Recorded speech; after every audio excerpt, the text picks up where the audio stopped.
Moni nonse, takulandirani pano pa Tilankhuleni Ambuye. Muliso ndi ine Deacon Justin Malewezi Jr. kuchokera ku Liverpool Diocese, United Kingdom. Lero pa 23 July 2025, lachitatu la Mulungu wa 16 munyengo ya pachaka. Mawu oyamba akuchokera m'buku la Ekisodo, mutu 16, kuyambira ndime 1 kulekeza 5, kenako 9 kulekeza 15. Owerenga ndi a Mr. Martin Guga, ochokera ku Holy Cross Parish, Nottingham Diocese, United Kingdom. Mawu oyamba. Mawu a m'buku la Exodo. Khamu lonse la Israeli lidayamba ulendo kuchoka ku Elimu, ndipo pa tsiku la 15 la mwezi wachiwiri atachoka ku Igupto, adafika ku chipululu cha Sini, chimene chili pakati pa Elimu ndi Sinai.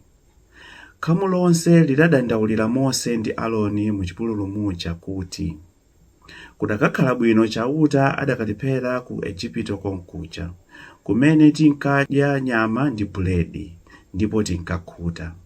Koma inu mwatifikitsa ku chipululu kuno kuti tife tonse ndi njala. Apo chauta adawuza Mose kuti, chabwino, ndikupatsani chakudya chimene chidzagwa ngati mvula kuchoka kumwamba. Anthu azituluka tsiku ndi tsiku kukatola chakudya chokwana tsiku limodzi, kuti ndiwayese ndione ngati adzayende motsata malamulo anga kapena ayi.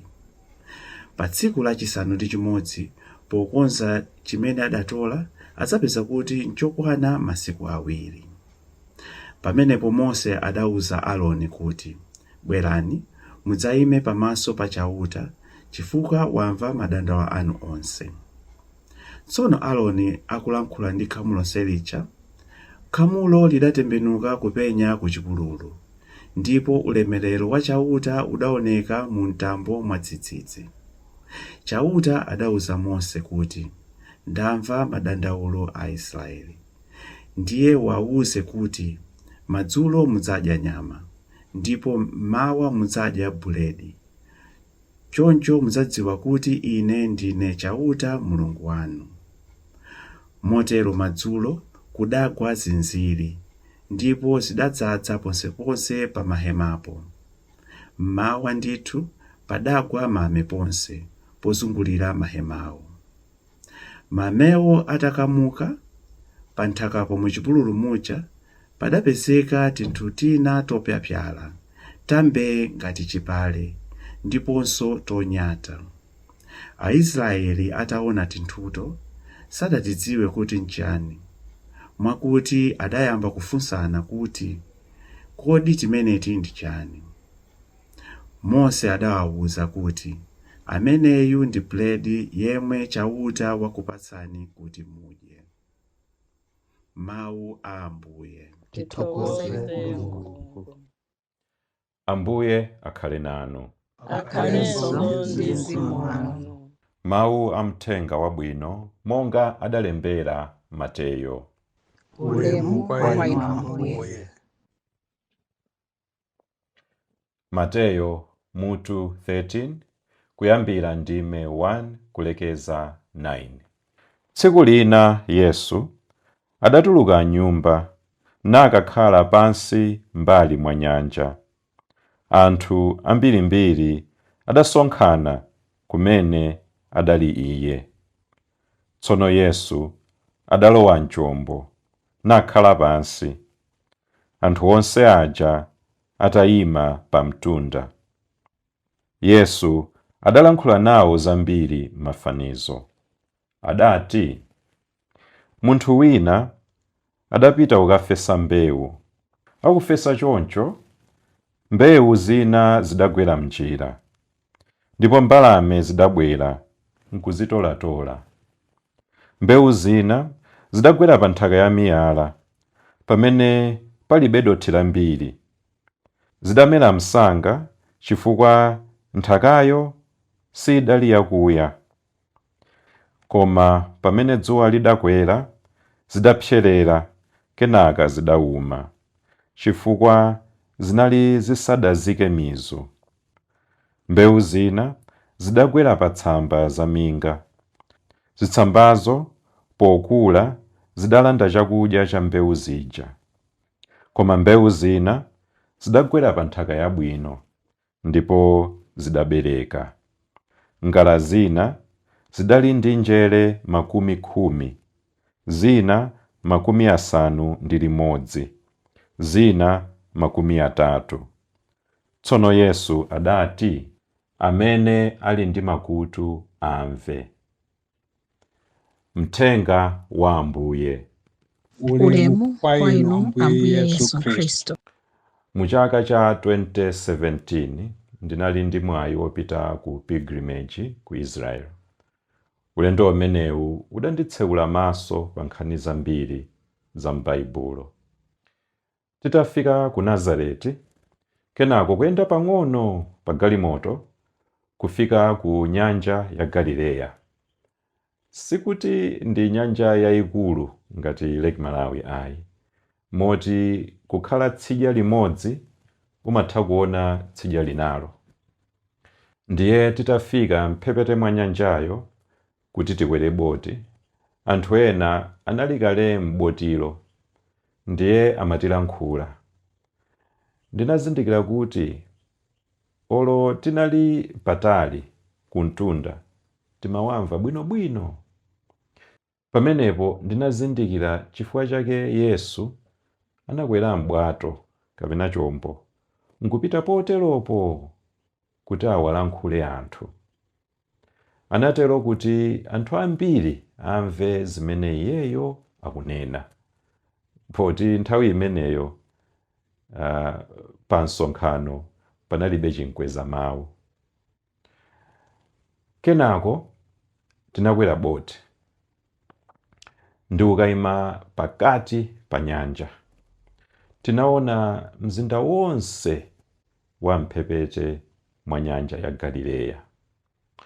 Panopa kunasintha mmene akutiuzira, koma nthawi imeneyo, nthawi ya Yesu, mizinda imeneyi munali anthu ambiri akugulitsa ndi kugula nsomba ndi zokolola m'munda.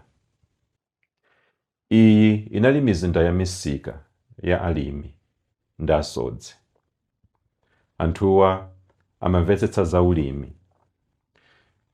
Ichi nchifukwa chake Yesu akufotokoza za ufumu wakumwamba ndi chifanizo cha kudzala mbewu. Pa nthawi imeneyo malimidwe anali osiyana ndi mmene timalimira ku Malawi. Iwo amayamba kufesa mbewu mowaza ponseponse, kenako ndi kumagalauza kuti njere zija zikwiririke. Ndiye mbewu zija zimamera ponseponse pamalo pamene zawazidwa. Zina zimagwera pa njira pamene anthu akudutsa. Zimapondedwa komanso pakuti njirazo zimasiyidwa osagalauzidwa, njerezo zimakhala pa mtetete mbalame nkumatola. Komanso malo akewo ali ndi miyala yambiri ya limestone. Ndiye malo ambiri nthaka yake yapamwambamwamba basi. Nde pa malo amenewo mbewu zimakanika kuyika mizu. Komanso kuli zitsamba za minga zimene zimalanda madzi ndi chakudya mbewu zija. Komanso kuli malo achonde omwe mbewu zimakula bwino ndi kutulutsa zokolola zambiri. Zitsanzo zimenezi ndi zimene amatha kuzimvetsa bwino alimi a mizinda ya ku nyanja ya ku Galileya. Yesu akufotokoza izi kuti anthu ena amene mitima yawo inali yotsekuka amvetsetse za ufumu wakumwamba umene uli ponseponse ngati mbewu zija. Koma mwa anthu ena ndikovuta kuti ukhazikike ufumuwo. Izi ndiye mbewu zapanjira, zapamiyala ndi zapa zitsamba zaminga, koma ena otsekuka mitima yawo kwa Ambuye Yesu Khristu ali ngati nthaka yachonde. Ufumu wakumwamba ukhazikika mwa iwo. Yesu amalankhula ndi anthu onse azitsanzo ziwiri zimenezi. Ena aja samamvetsetsa chifukwa cha mitima yawo, koma ena omukhulupirira amamvetsetsa. Ndi chifukwa chake amati, amene ali ndi makutu amve. Za ufumu wakumwamba zinali zovuta kumvetsetsa pa nthawiyo, kwenikweni kwa Ayuda. Mu Chiyuda, Mulungu atalenga dziko, kenaka Adamu ndi Eva nkuchimwa, kunabwera mavuto osiyanasiyana, ndipo panali chiyembekezo chachikulu choti idzabwera mfumu yayikulu yodzozedwa imene idzawawombole Ayuda. Mfumuyo yotchedwa Mesiya. Ndipo nthawi ya Yesu, dziko la Ayuda linali pa ulamuliro wa chipsinjo cha boma la Aroma.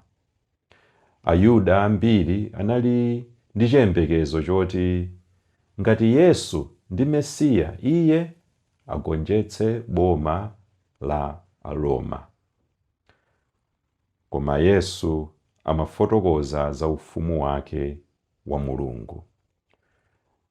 Ndi pamene ena otsekuka mitima anamumvetsetsa, koma ambiri a Chiyuda sanamvetsetse. Uthenga wa Yesu wa mawu oyera alero ndi wakuti ufumu wakumwamba uli nafe ponseponse, koma zili kwa ife kuti tiulandira bwanji, mwa nthaka yachonde kapena ayi. Pamene pali ufumu wakumwamba ndi pamene Mulungu wakhazikika ndiponso akulamulira. Mulungu akupezeka ndi kulamulira kumwamba, kumene kuli onse amene anatisiya ali ndi chikhulupiriro mwa Iye, Yesu Khristu. Komanso Mulungu akupezeka ndi kulamulira mitima yathu. Choncho ufumu wakumwamba uli mwa ife, koma ena chikhulupiriro chawo sichinayike mizu m'nthaka yachonde. Ndipo ovuta ndithu kuti Yesu Mulungu Mwana akhazikike m'mitima yawo. Iwowa ali ngati mbewu zija zokugwa malo opanda chonde. Abale, teni tikhale anthu okhazikika pa chikhulupiriro chathu. Tifatse mu Chikhristu chathu, mu mpingo wathu, kuti tiyike mizu yakuya. Tikatero, Yesu Mulungu Mwana adzakhazikika ndi kulamulira m'mitima mwathu. M'dzina la Atate, ndi la Mwana, ndi la Mzimu Woyera. Amen.